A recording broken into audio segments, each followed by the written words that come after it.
అందరికీ నమస్కారం. నేను శిరీష. ఈరోజు మనతో పాటు ఉన్నారు సుప్రసిద్ధ జ్యోతిష్య వాస్తు పండితులు బ్రహ్మశ్రీ డాక్టర్ నాయకంటి మల్లికార్జున శర్మ గారు. గురుగారితో మాట్లాడదాం. గురుగారు నమస్కారం. నమస్కారం అమ్మా. గురుజీ, ఈ నవంబర్ మాసంలో మకర రాశి వారికి ఎలా ఉండబోతుందంటారు? తప్పకుండా అమ్మా. ఓం శ్రీ గురుభ్యో నమః. ఓం శ్రీ మాత్రే నమః. మకర రాశి, రాస్యాధిపతి శని.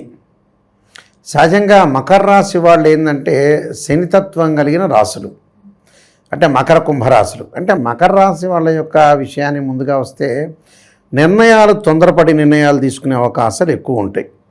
అంటే ఒక ఎడ్యుకేషన్ పరంగా అనుకోవచ్చు, మ్యారేజ్ పరంగా అనుకోవచ్చు, పిల్లల్ని చదివించటంలో అనుకోవచ్చు, ఏదైనా ఇళ్ళు తీసుకోవటంలో కానీ, ఎనీవన్ వాళ్ళ ఆరోగ్యరీత్యా కానీ తొందరపాటు నిర్ణయాలు అనేవి జీవితాంతం కూడా కొద్దిగా ఎక్కువగా ప్రాబ్లమ్స్ ఇస్తుంటాయి. అంటే అందరికీ కాదు, ఒక 10 మందిలో 6-7గురికి, అందరికీ అని చెప్పడానికి కాదు. ఎందుకంటే అన్ని క్యారెక్టర్లు, అన్ని రాశులు కూడా ఒకే రకంగా ఉండదు, వాళ్ళ లగ్నాన్ని బట్టి కూడా చూడాలి. అయితే మకర రాశి వాళ్ళు తొందరపడే నిర్ణయాలు తీసుకోవటం వల్ల లైఫ్లో వాళ్ళు చేయాల్సిన కొన్ని మార్పులు, ఒక టైంలో భోళాగా ఉండటం, ఒక టైంలో ముభావంగా ఉండటం, ఒక సమయంలో ప్రజెంటేషన్ బాగా చేయటం, ఒక సమయంలో ప్రజెంటేషన్ చేయకపోవటం, అన్ని విషయాలు కూడా చెప్పలేకపోవటం, కొన్ని విషయాలు మాత్రమే దాచుకోవటం, ఇవన్నీ కొంతమందికి ఏంటంటే అనర్థదాయకమని అర్థం, మంచిది కాదని. ఓపెన్ మైండ్, ఓపెన్గా ఉండాలి. ఓపెన్గా ఉంటే ఏంటంటే ఎదుటివాడు ఎవడన్నా ఎన్ని సంవత్సరాలు మనిషి బతుకుతాడు, 60 ఏళ్ళు 70 ఏళ్ళు బతుకుతాడు, వాడు ఏమన్నా అనుకుంటే ఏం బీకుతాడు, ఏం చేస్తాడు? ఎవడు చేసేది ఏం లేదుగా, చివరికి పోయేదేగా. ఎవడనుకునేది ఏముండదు ప్రపంచం. అనుకుంటాడు, అనుకున్నవాడే పోతాడు. అనుకోవాల్సిన అవసరం లేదుగా. భగవంతుడు దింపాడు, పాత్ర అయిపోగానే ముగించుకొని వెళ్ళిపోవటం అంతే. ఈ డబ్బు రాదు మన చేతికి, మన ఫేము రాదు, ఏమీ రాదు. ఎంతమంది ముఖ్యమంత్రులు రిజైన్ చేసి వెళ్ళిపోయారు, వాళ్ళ పేర్లు గుర్తులేని వాళ్ళు కూడా చాలామంది ఉన్నారు. ఎంతమంది ప్రైమ్ మినిస్టర్స్ ఉన్నారు, వాళ్ళ పేర్లు ఈ జనరేషన్ గుర్తుంటున్నాయా? ఇప్పుడు ఎంతోమంది సినిమా యాక్టర్లు నటించారు, చాలామంది సుప్రసిద్ధ నటులు. తర్వాత రోజుల్లో వాళ్ళ పేర్లు గుర్తుంటే ఏం ఉండవు, జస్ట్ డ్రామా ఇది. ఈ డ్రామా గురించే మన వాళ్ళు విపరీతమైన యుద్ధం చేసుకుంటారు, కొట్టుకుంటుంటారు. డబ్బులు ఖర్చు పెట్టాలా అక్కర్లేదా, దేనికి డబ్బులు ఖర్చు పెట్టాలి? కొంతమంది ఉన్నారు, చాలామంది ఆడపిల్లలు పెళ్ళిళ్ళు చేసేవాళ్ళు, మగపిల్లల పెళ్ళిళ్ళు చేసేవాళ్ళు కూడా మ్యారేజ్ బ్యూరోకి డబ్బులు కట్టని వాడు ఉన్నాడు. ఎందుకు లేకపోతే డబ్బులు ఖర్చు చేయడం, మళ్ళీ వాడు వేరే చోట ఖర్చు చేస్తాడు లగ్జరీ కోసం.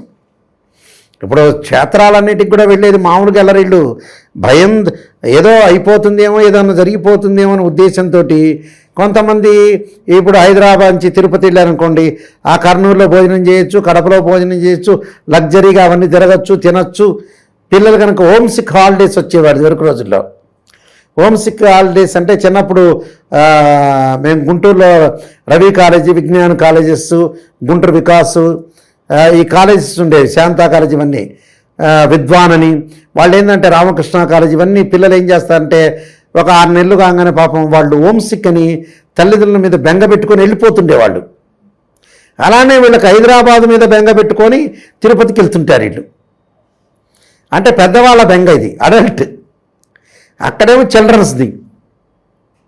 అసలు వాళ్ళు వెళ్ళారంటే తల్లిదండ్రుల మీద పాప ఎంతో దూరం నుంచి వచ్చి చదువుకుంటున్న వాళ్ళు, గుంటూరు ఎడ్యుకేషన్ హబ్ ఒకప్పుడు, దాని గురించి వచ్చేవాళ్ళు, చేసుకుని వెళ్ళిపోయేవాళ్ళు.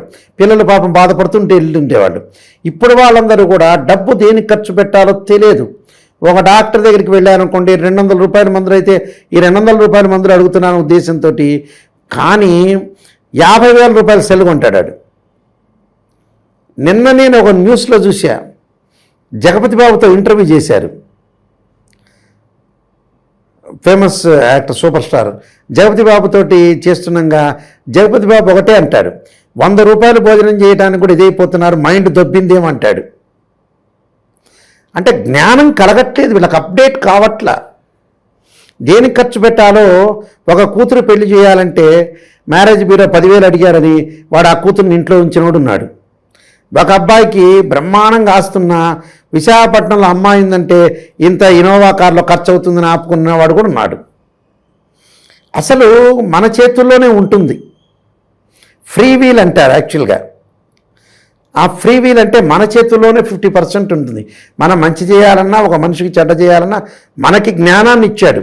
జ్ఞానాన్ని అవలంబించుకొని మనం ముందుకెళ్ళాలి. జ్ఞానాన్ని డెవలప్మెంట్ చెంది మనం ముందుకెళ్ళాలి. ఇలాంటి వాళ్ళు చాలామంది ఉన్నారు ప్రపంచంలో. ఈ కొంతమంది క్యారెక్టర్ లాంటి వాళ్ళు ఉంటారు. అయితే అసలు విషయానికి మనం కమ్ టు ద పాయింట్ వస్తే, మకర రాశి వాళ్ళకి ముఖ్యంగా గ్రహస్థితిని మనం చూస్తే, గురువు కర్కాటకంలో వక్రస్థితిలో ఉంటాం, శని మీనరాశిలో వక్రస్థితిలో ఉంటాం, రాహు కేతులు కుంభసింహరాశిలో ఉంటాం, శుక్రుడు తులారాశిలో ఉండటం, రవి కుజుడు వృశ్చిక రాశిలోను, బుధుడు తులా వృశ్చిక రాశిలో సంచారం చేస్తాడు. అయితే ఈ నవంబర్ మాసంలో మకర రాశి వాళ్ళకి ఏ విధంగా ఉండబోతుందంటే, మకర రాశి వాళ్ళకి కర్కాటకంలోకి గురువు వస్తున్నాడు కాబట్టి వాళ్ళకి నవంబర్ 12 తర్వాత వాళ్ళ ఆర్థిక పరంగా అనుకూలంగా ఉంటుంది. అంటే సప్తమ స్థానంలో ఉంటాడని అర్థం.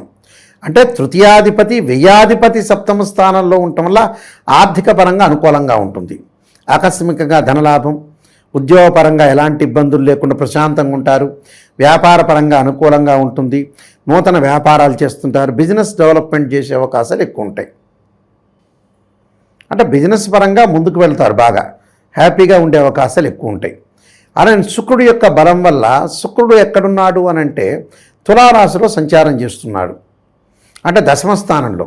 అంటే వివాహాది శుభ కార్యక్రమాలు ఆలస్యం జరగటం ఒకటి, వాహనాలు కొనుగోలు చేయాలనుకుంటారు, కొనుగోలు చేయలేకపోవటం, బంగారు నగలు కొనుగోలు చేయాలంటే కొనుగోలు చేయలేకపోతారు.